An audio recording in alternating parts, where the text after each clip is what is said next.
Hello guys, so welcome back to the channel. In the previous video we had started off with chapter number 4 structure of an atom और हमने discuss किया था the very first model given by Thomson, that is the plum pudding model. Now at the end of that video I had told you that model of an atom was proven wrong. क्यों? Because different scientists were carrying out different experiments at that time और उन experiment के जो observation थे वो Thompson के model के साथ फिट नहीं बैठ रहे थे, so that model of atom was discarded away. और आज जो हम बात करने वाले हैं वो है Rutherford's model of atom. This was the next model of atom which came over time.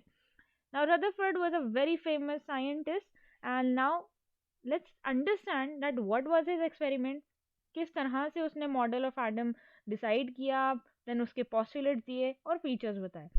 तो स्टार्ट करते हैं आज की video. As you can see over here Rutherford का यहाँ पे पहले मैं आपको एक्सपेरिमेंट एक्सप्लेन करती हूँ. Now Rutherford experiment is also known as the alpha scattering experiment या फिर अल्फा रे स्कैटरिंग एक्सपेरिमेंट.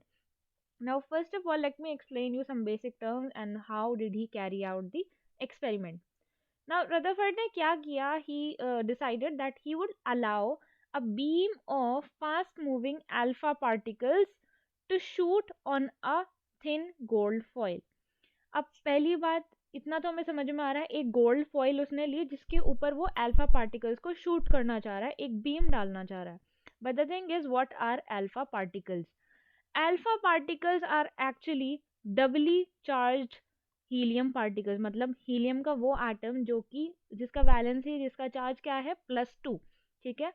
तो he decided to use these alpha particles, क्योंकि इनको इन जनरल हम अल्फा पार्टिकल्स भी कहते हैं या अल्फा रेज. अब इनके ऊपर क्या है, पॉजिटिव चार्ज है and he decided to choose thin gold foil. क्यों? क्योंकि गोल्ड का एक थिन फॉइल वो इसलिए लेना चाहता था ताकि उसके अंदर कम से कम एटम हो. And gold you know it's highly malleable, तो उसे थिन फॉइल में लाया जा सकता है in comparison to the other elements. अब when he carried out this experiment, initially he had very different assumption कि क्या होने वाला है. ही हैड थॉट कि सिंपली पार्टिकल्स पास ऑन कर जाएंगे, एक दो जगह पे ही सिर्फ टकरा के वो वापस आएंगे. But actually when he carried out the experiment he found some very amazing and surprising facts to him, because वो उसके असम्पशन से बिल्कुल ऑपोजिट हुआ. Now as you can see, यहाँ पे इस डायग्राम में इन्होंने समझाने की कोशिश की है. These are the gold atoms which they have taken. ठीक है, उन्होंने गोल्ड फॉइल का उन्होंने एटम्स आपको यहाँ पर दिखाए हैं. ठीक है. Now and these are the alpha particles which are coming on the way.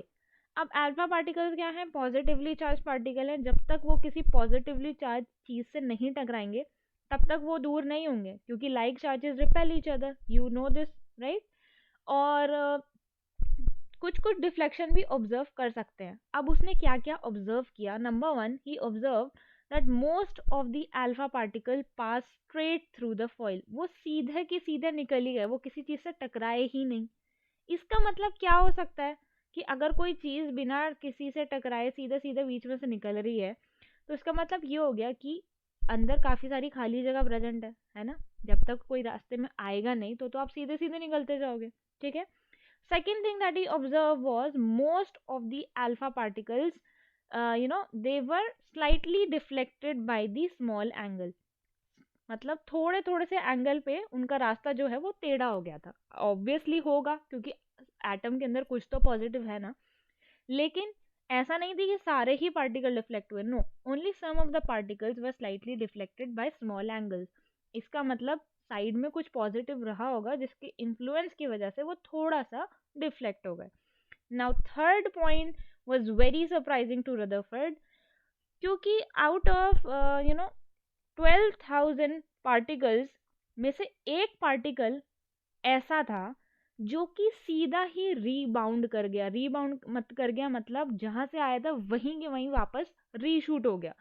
As you can see this one, ये अल्फा रे आई और सीधा टकरा के वापस पीछे ही चली गई. This was totally unexpected to Rutherford. और ये 12,000 एक रेशो एक दी गई कि अगर 12,000 एटम्स उसने शूट किए तो उसमें से बस एक ही एटम ऐसा था जो कि रीबाउंड किया. तो ये क्या थी? ये कुछ ऑब्जर्वेशंस थी उसके एक्सपेरिमेंट के.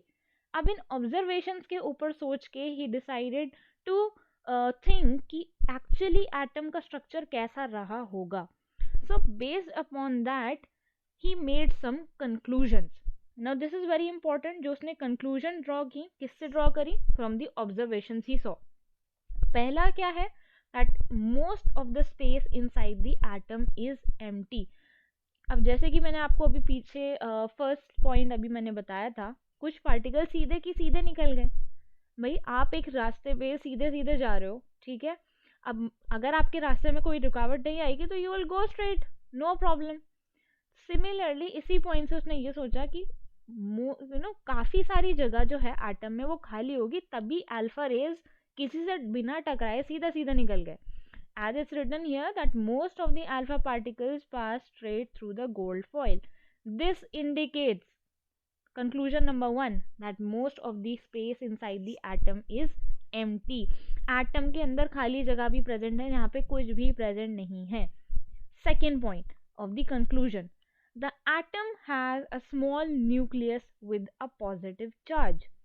अब ये क्या मतलब है और उसने क्यों ऐसा कहा कि बीच में एटम के सेंटर में एक कंसंट्रेटेड जगह पे पॉजिटिव चार्ज प्रेजेंट है. अब उसने ये क्यों नहीं कहा कि सब जगह ही है? Why is it in a small area? क्यों? क्योंकि अभी मैंने आपको पीछे जो पॉइंट दिखाया था तो वहां पे लिखा था only some of the particles. सिर्फ कुछ ही पार्टिकल ऐसे थे जो कि स्लाइटली डिफ्लेक्ट कर गए थे बाय द स्मॉल एंगल. तो मतलब पॉजिटिव चार्ज जो है वो ऐसा नहीं है कि हर जगह प्रेजेंट है, नहीं, वो एक छोटे से एरिया में प्रेजेंट है. और थॉमसन ने क्या कहा था? थॉमसन ने कहा था जो पूरा स्फेयर है वो सारा का सारा पॉजिटिवली चार्ज है. अगर थॉमसन ठीक होता तो हर जगह पे बहुत ज़्यादा डिफ्लेक्शन होती अल्फा रेज की, राइट. सो इसलिए थॉमसन का experiment was proven wrong. And Rutherford ने इससे क्या कंक्लूजन निकाला? रदरफोर्ड ने ये कंक्लूजन निकाला कि एटम जो है वो ऐसा नहीं है कि वो सारा का सारा पॉजिटिवली चार्ज हो. उसने कहा कि जो पॉजिटिव चार्ज है वो बीच में ही थोड़े से एरिया में प्रेजेंट है, ये उसने बोला.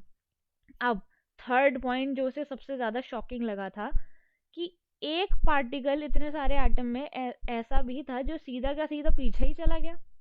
अब ऐसा कब होगा? Suppose you are walking and suddenly a huge person comes, for example like Hulk आ गया बीच में, ठीक है. अब वो तो तुम्हें उठा के पटक ही देगा ना पीछे, राइट. तो उसको आप ऐसे तरह से समझ सकते हो कि भाई अल्फा रे जा रहा था सीधा सीधा, ठीक है, एंड वो किसी चीज से इतनी जोर से टकराया दैट इवेंचुअली वो वापस ही आ गया.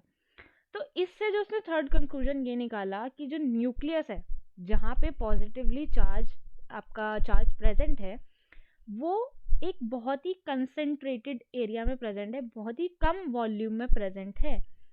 ऐसा नहीं है कि ये जो पॉजिटिव वो सारी जगह, no, it is concentrated in a very small volume, ठीक है. तो इस पॉइंट से आपको ये पता लगा. So the size of nucleus is very small as compare to the size of atom. NCERT में इस लाइन को एक और स्टेटमेंट के फॉर्म में लिखा हुआ गया है, that is the mass or the area of this positively charged is in a very small and concentrated volume. ठीक है, दोनों लाइंस का मतलब एक ही है. तो ये क्या थे? ऑब्जर्वेशन हमारी 3 थी और उनके ऊपर बेस 3 कंक्लूजन. तीनों पॉइंट्स का एक एक कंक्लूजन था. उसने ऑब्जर्व किया, उसका कंक्लूजन निकाला, ऑब्जर्व किया, कंक्लूजन निकाला. Now why am I focusing upon this observation and conclusion? Because the question comes in the exam, either you are supposed to write the observation or the conclusion, या फिर दोनों ही आ जाते हैं for more marks, ठीक है. तो you need to remember them in the form of set. For example, आपको observation 1 लिखा, उसके बाद आपने conclusion 1 लिखा, then observation 2 लिखा, then conclusion 2 लिखा. इस तरह से आपने तीनों के तीनों पॉइंट्स को वहाँ पे लिखेंगे इन दी एग्जाम, तब जाके आपको फुल मार्क्स मिलेंगे. नाउ अब बात करते हैं फाइनल चीज़. अब जब आपकी कोई चीज़ आपने सोच के रेडी कर ली तो आप क्या करते हो? प्रेजेंट करते हो किसी चीज़ को. तो रदरफोर्ड ने अपना मॉडल ऑफ एटम प्रेजेंट किया, यानी कि कुछ उसने पोस्टुलेट, कुछ उसने फीचर्स दिए जो कि उसके मॉडल ऑफ एटम को समझा सकें. तो उसके final features of the Rutherford model of atom क्या थे? Number 1, an atom has a positively charged nucleus at its center and most of the mass of the atom is in the nucleus. यानी कि atom है, ठीक है, उसका जो positively charge nucleus है वो सेंटर में प्रेजेंट है, दिस इज पॉजिटिवली चार्ज, ठीक है, and most of the mass जो है वो न्यूक्लियस के अंदर ही पाया जाता है, ऑब्वियसली, क्योंकि मैंने आपको लास्ट वीडियो में बताया था इलेक्ट्रॉन्स का मास तो नेग्लिजिबल ही होता है, और इस टाइम तक सिर्फ इलेक्ट्रॉन और प्रोटॉन ही डिस्कवर किए थे। तो अब सारा पॉजिटिव चार्ज जब एक जगह सेंटर पे ही प्रेजेंट है, तो इन अदर वर्ड्स क्या मतलब हो गया कि एटम का मास भी कहाँ है? सेंटर में ही तो होगा ना, ठीक है। सेकेंड पॉइंट जो उसने अपने फीचर का बताया वो ये था that the electrons revolve around the nucleus in different orbits. अब ये आपका न्यूक्लियस हो गया जो सेंटर में है। अब उसने क्या कहा कि इलेक्ट्रॉन्स जो है, let me change the colour, electron जो है वो यहाँ पे इसके अराउंड रिवॉल्व कर रहे हैं in different orbits, just like आपका प्लैनेटरी मॉडल होता है, सन के चारों ओर सारे प्लैनेट्स घूम रहे होते हैं ना, उस तरह से उसने बोला कि इलेक्ट्रॉन जो है वो रिवॉल्व कर रहे हैं अराउंड द न्यूक्लियस, वो स्टिल नहीं है, रिवॉल्व कर रहे हैं। एक पॉइंट पे उनकी अगर जगह यहाँ है तो अगले पल उनकी जगह यहाँ होगी, फिर अगले पल यहाँ, क्योंकि they are constantly in motion. तभी कुछ कुछ पार्टिकल्स जो है बीच में खाली जगह भी प्रेजेंट हो रही है, क्योंकि वो हिले जा रहे हैं ना, इसलिए। एंड थर्ड पॉइंट उसने क्या कहा, that the size of nucleus is very small compare to the size of the atom. Obviously जब सारा पॉजिटिव चार्ज एक ही जगह पे कंसंट्रेटेड है, क्योंकि 12,000 एटम में से सिर्फ एक ही एटम ऐसा था जो कि रिबाउंड कर गया, मतलब ये कि पॉजिटिव चार्ज जो है वो एक सेंटर में एक जगह पे सिमटा हुआ है, ठीक है। तो these were the 3 features of the model of atom. Be careful in understanding what is the question asking. अगर आपसे सीधा पूछा गया है explain the features of Rutherford model of atom, तब आप ये लिखोगे। अगर आपसे पूछा गया है explain the conclusions drawn by Rutherford, तब आप ये लिखोगे। I have been observing many a time during checking of papers that बच्चे opposite कर देते हैं features के अंदर conclusion and conclusion के अंदर वो features लिख देते हैं। And yes, one more thing, now this diagram is very important, so please learn this diagram from the exam point of view also. So this can come either in identifying the labeling or for drawing up. Now lastly, अब Rutherford का model भी जो है वो completely successful तो नहीं है। क्यों नहीं है? लेट्स सी दैट, कि रदरफोर्ड ने मॉडल तो काफ़ी अच्छा दिया था बट फिर भी उसमें कुछ खामियां रह गई थी। क्या है वो? अब रदरफोर्ड ने क्या कहा कि इलेक्ट्रॉन जो है वो रिवॉल्व कर रहा है, ठीक है, इन सर्कुलर ऑर्बिट। अब यहाँ पे बात लगाते हैं थोड़ी फिजिक्स की। अब वो क्या बात है, वो ये है कि जब भी एक चार्ज पार्टिकल एक्सेलरेट करता है, ठीक है, इन अ सर्कुलर ऑर्बिट में, जब ऑब्वियसली कोई भी चीज़ मूव करेगी, चाहे कोई पार्टिकल हो, अगर वो एक सर्कुलर पाथ में मूव कर रहा है तो that means that body is under going acceleration, ठीक है, सिंपल फिजिक्स। अब ड्यूरिंग दैट एक्सेलरेशन अगर तो वह पार्टिकल चार्ज है तो वो अपनी एनर्जी रेडिएट करेगा, in other words energy lose करेगा। तो एक पार्टिकल मान लो घूम रहा है, ठीक है, इन सर्कुलर पाथ, अब एक्सेलरेशन में है, उसकी एनर्जी क्या हो रही है, कम होती जा रही है। ओवर द टाइम जब उसकी एनर्जी कम होती जाएगी तो उसका ये जो सर्कुलर पाथ है वो भी तो कम होता जाएगा ना, उसकी तो पावर खत्म होती जा रही है। तो धीरे धीरे a point will come when this electron will collapse onto the nucleus. अब खुद सोचो, एक इलेक्ट्रॉन जाके न्यूक्लियस पे कोलैप्स कर गया, ऑपोजिट चार्जेस आपस में भिड़ गए, क्या होगा? Atom will no longer be stable. ऐसे कंडीशन में तो atom will be highly unstable. But मैंने आपको कितनी बार आपको जैसे समझा रखा है कि आप आसपास जितनी भी चीज़ें देखते हो ये क्या है, सब स्टेबल फॉर्म भी तो है ना, उसके अंदर ऐसा तो कुछ नहीं हो रहा। तो ये पॉइंट जो था, it further prove that Rutherford model of atom was wrong, क्योंकि इलेक्ट्रॉन जो हैं वो अपनी एनर्जी लूज करते जाएंगे and eventually they will fall on to the nucleus making the atom highly unstable. But in the real life we know that atoms are actually stable. तो ये बातें तो आपस में कॉन्ट्रडिक्ट कर रही हैं। So Rutherford's model of atom was also discarded. However, at that time he had definitely got a Nobel Prize for some points of this and one more thing.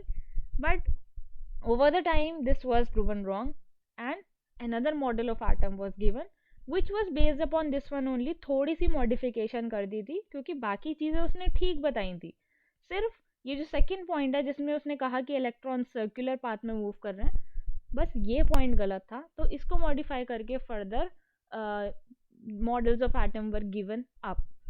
And of course question comes on this thing also. आपसे question straight away पूछा जा सकता है that what are the defect of Rutherford's model of atom. एक ही defect था but you have to explain that defect. And of course when you are writing this thing, try to make this diagram as well so that it's much clear to you also and to the teacher that yes आपकी understanding clear है. So this was about the Rutherford's model of atom. How did he carry out the experiment, क्या क्या उसके observation थे, conclusion थे, और finally जो ये है कि क्या उसमें एक खामी रह गई थी. That is the thing. And as I said that Rutherford के मॉडल को प्लानिटरी मॉडल भी कहा जाता है क्योंकि उसने ये बोला था ना कि न्यूक्लियस सेंटर में है और उसके चारों ओर जो है इलेक्ट्रॉन्स रिवॉल्व कर रहे हैं which is similar to a solar system. So अगर एग्जाम में आपको ये पूछ देते हैं explain the features of planetary model of atom, so do not confuse planetary model of atom and Rutherford model of atom, एक ही चीज है. So this was all about planetary model of atom given by Rutherford. I hope आपको video अच्छी लगी होगी और आपको point समझ में आए होंगे. In the next video हम डिस्कस करेंगे about the next model of atom which was given by Bohr. So please अगर आपको वीडियो पसंद आई so like the video and share it with your friends so that we can spread the knowledge.